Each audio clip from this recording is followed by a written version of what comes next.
ndi nthawi yankhani anthu ambiri mmamdziwa amachipisa munthale amachokanso ndi zina loti Mandela wa ku Malawi machipisa munthale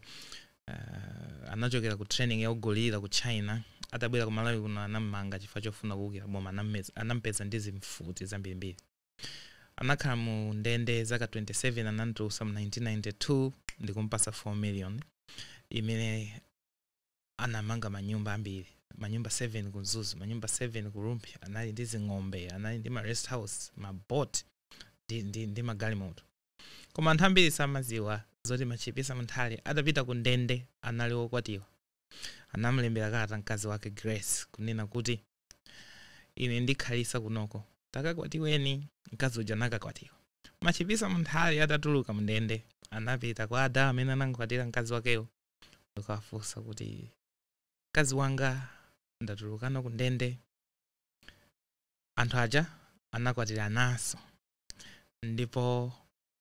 kufikira pamene machipisa munthale ankamwalira analibe limodzi ndi mkazi wake Grace ndamuna angati ku Malawiko angapange zimenezo kupita ku ndende kapena kuchokapo nthawi yayitali chonchi mkazi kupita banja kwina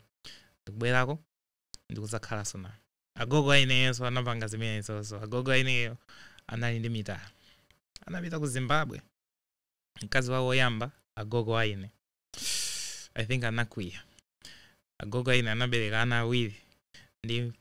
mwamuna wina agogo aine atabwera ku Zimbabwe sanasiya agogo aine kufikira pamene ankamwalira analibe limodzi anthu awiri